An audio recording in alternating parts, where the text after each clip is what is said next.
informal review of nuclear radiations and their effect on humans, a sunlit pool with all the trimmings serves as a suitable launching spot, offering an approach that is sufficiently scientific and scenic. A sunbather exposes herself to an assortment of radiations. Some, such as the solar rays, are heaven sent. Others are nuclear, the same as those which come from an atomic burst, and they're bombarding her from all sides. From the sky in the form of cosmic rays, from radon, a material in the atmosphere, from radioactive uranium found in the water which she just left, and in the earth on which she now lies. They aren't powerful enough to bother our bather. They're less of a hazard than the rays of the sun, which, if carelessly taken, can become too much of a good thing.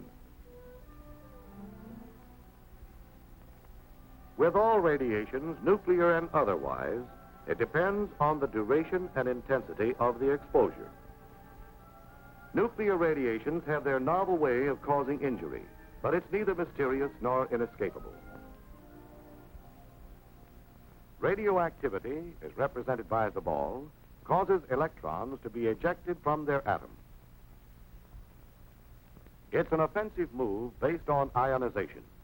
Ionization disrupts the structure of atoms of which all living matter is composed. An atom is part of a molecule, and molecules are parts of the cell. The cell is the structural and functional unit of all living matter, a tiny machine with a basic job to do. Cells operating with thousands of other cells of various shapes and performing special chores make up tissues and organs. Organs are departments in a complex factory, the human body, which is engaged in the manufacture of an important product, life. An atom then seems unimportant and infinitesimal, a tiny cog on a small wheel in a miniature machine which, if multiplied millions of times, forms the going concern that is you. But if enough of the cogs are broken through ionizing radiation, the gears grind, the machines falter and stop, the factory shuts down. Each of the 4 kinds of missiles discharged by radioactive substances has its own ballistic behavior. To observe them attacking the body, they must be symbolized far out of proportion, magnified millions of times. Gamma rays are the most penetrating, but the least ionizing. Not so penetrating, but more ionizing, are neutrons, which are not rays, but particles. Neutrons and gamma rays are external dangers, able to shoot into the human body easily. Alpha particles cannot penetrate the skin.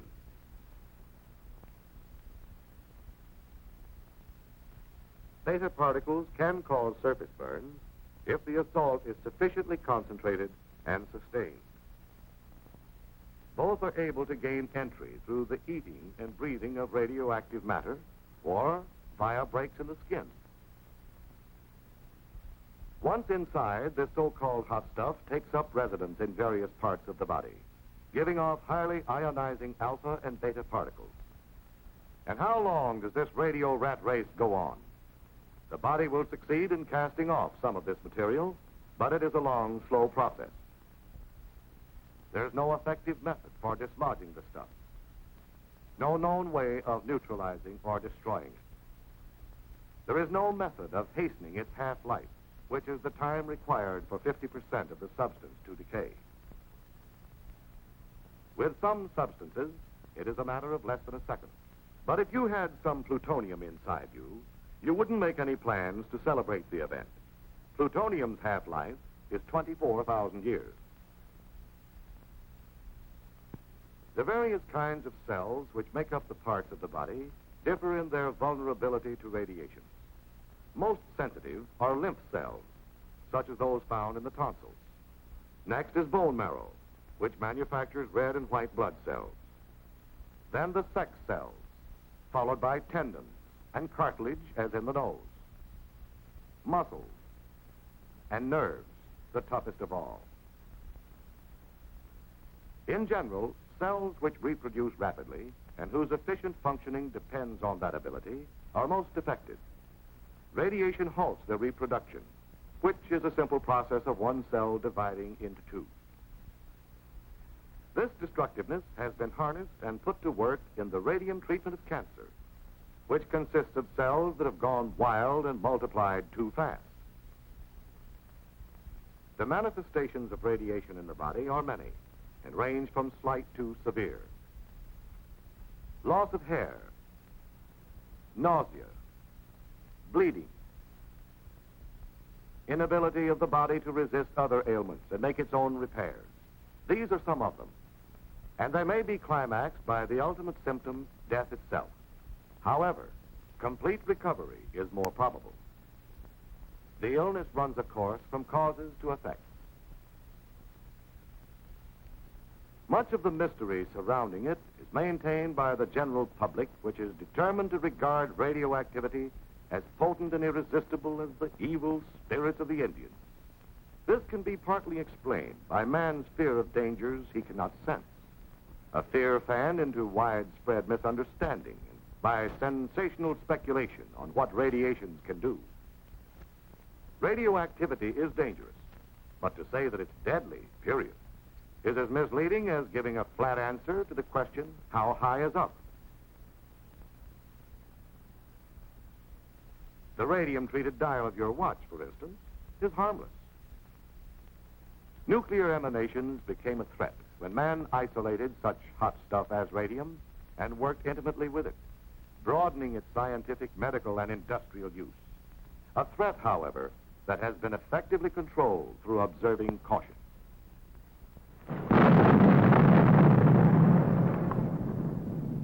Not even the atomic bomb burst, man's boldest venture in releasing atomic power, is the DDT of humanity from which there is no escape.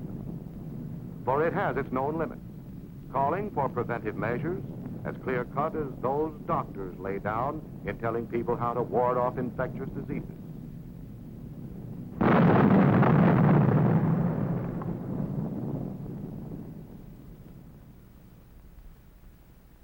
The first and obvious one is, be someplace else when it happens. Distance lends considerable enchantment to an A burst. But under some conditions, that's a hard rule to follow.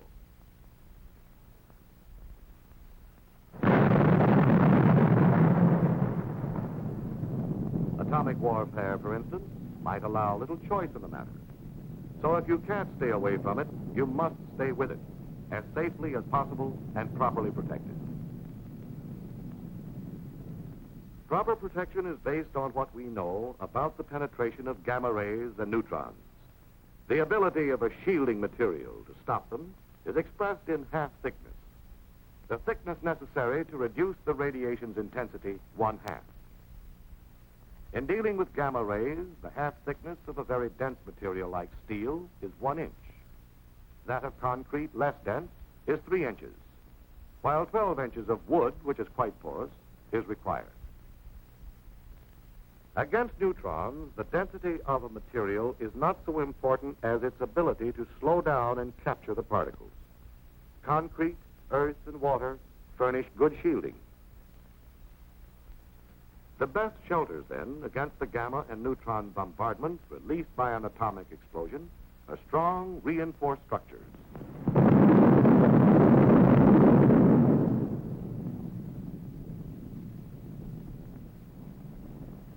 That prompt bombardment of a high aerial burst is severe but short-lived, since it is carried up into the stratosphere. It's safe to go into the area under the explosion about 2 minutes after it occurs. Not so with an underwater blast, however, and presumably in the event of underground and surface explosions. The area is contaminated with radioactive material, which gives off alpha and beta particles and gamma rays. However, the material which emits alpha and beta must be taken into the body through the mouth and nose, or skin breaks, before they can carry on with their injurious ionizing. Steps to prevent the perpetration of these inside jobs include eating only food which has been inspected and passed on, guarding against breathing radioactive dust, care in handling contaminated articles, such as clothing, washing them or disposing of them if badly contaminated. Thorough cleaning, especially the hair and under the nails. Sound medical practice demands not only a knowledge of the way harmful agents operate, but an accurate estimate of those agents. Radioactivity is detected by various instruments, such as this Geiger counter and pocket chamber. They have as their unit of measurement the Röntgen, or fractions thereof. This dial is graduated in Röntgens, allowing for precise readings of contamination in persons and things. It will tell how much radiation the wearer has received. The human body's resistance to destructive agents and its recouping powers vary with individuals. This man might recover quickly from a rattlesnake bite. This one might succumb to a bee sting. Aware of this range of vulnerability, doctors have set extremely safe and low exposures, such as 0.3 of a Röntgen per week, as the maximum gamma radiation dose for laboratory and industrial workers with radioactive materials. They calculate that 300 to 500 times this much, 150 or more Röntgens, may bring out symptoms of sickness. The median lethal dose, which is the amount necessary to kill half the persons exposed, is placed by most medical authorities at around 450 Röntgens, received by the victim's entire body and within a short period of time. Thus, it takes a very special combination of circumstances to cause the death of a person by radiation. A combination that's a remote possibility in ordinary work with radioactive materials, and not nearly so frequent in atomic warfare as is commonly believed. But suppose that despite preparedness and preventive measures, one gets a dose sufficient to cause sickness. What then? Is this the stock answer? The unavoidable sequel? Or this? Most emphatically, it's this. Radiation illness lends itself to treatment. The treatment is symptomatic, which means that doctors relieve the symptoms or effects rather than remove the cause. To clarify, when you take aspirin to get rid of a headache, that's the symptomatic approach. Removal of an injured or infected member of the body is specific treatment. A radiation patient is bolstered in all possible ways. The body, a remarkable self-repairing machine, if given half a chance, is assisted in overcoming the effects of ionization. For example, if the patient's supply of red blood cells is down, he is given a transfusion of whole blood. If the count of white blood cells, the policemen, the anti-germ guards of the human system, is so low he can't resist infection, he gets penicillin. Medical researchers are constantly seeking to supplement symptomatic with specific therapy. The atomic bombing of Hiroshima and Nagasaki took the Japanese completely by surprise. Their medical facilities were pretty well knocked out. Nevertheless, an impressive share of radiation patients recovered, and it's estimated that good medical care might have reduced fatalities considerably. The Japanese didn't have that kind of care, yet the deaths attributed to the bomb's radioactivity made up a small part of the total, about 15%. It is reasonably assumed, though, that many who were killed by the bomb's other destructive forces sustained radiation doses that would ultimately have proved fatal. In short, they were burned and beaten into oblivion before they had a chance to die from radiation, which puts the finger squarely upon one of the major fallacies in the public attitude toward atomic weapons. It's the fallacy of devoting 85% of one's worrying capacity to an agent that constitutes only about 15% of an atomic bomb's destroying potential. And that's unsound. Doesn't fit. If you must worry, concentrate on the blast effect of an A-bomb. It's prompt and devastating. It causes a gigantic rearrangement of things, a complete change of scenery, and means sudden death to those who chance to be in the way when it's happening. Don't forget the fires that follow. Consider the flash heat, which changes the complexion of all that it strikes. Bear in mind always that blast and heat are an A-bomb's most powerful weapon, that their lethal range is greater and their effects much quicker than the radiation. Blast and heat are hazards that warrant concern but not panic, because they aren't new or novel. They're the same forces of World War II's conventional bombing, which some of you may have experienced. And you did all right. You're here.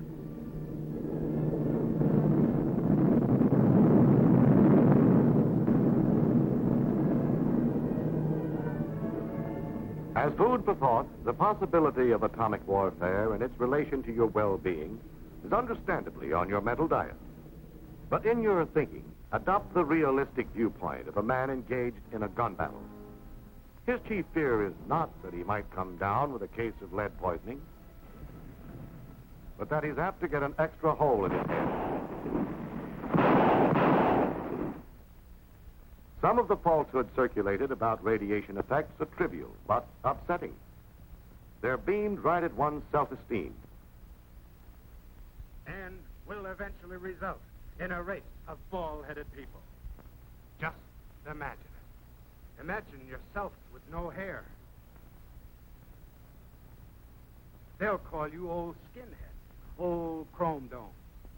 And that's not all radioactivity will do. It will... Enough exposure to radiation will cause loss of hair. The treatment, if you'd insist, would be symptomatic, a toupee. But the condition would only be temporary. Your hair would come back. Same color, same cowlick.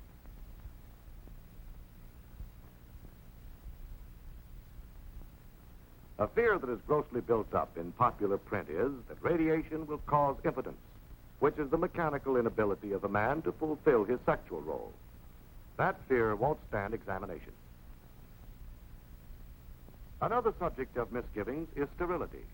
A sterile man can carry out his sexual obligations physically, but is unable to fertilize, to reproduce his kind.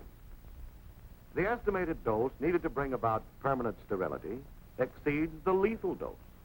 So obviously, sterility by radiation would be just incidental, a matter a dead man wouldn't worry about. The public has been force-fed grave suspicion that extensive use of atomic energy, as in war, might eventually result in an overabundance of freaks, suitable for sideshow exhibition.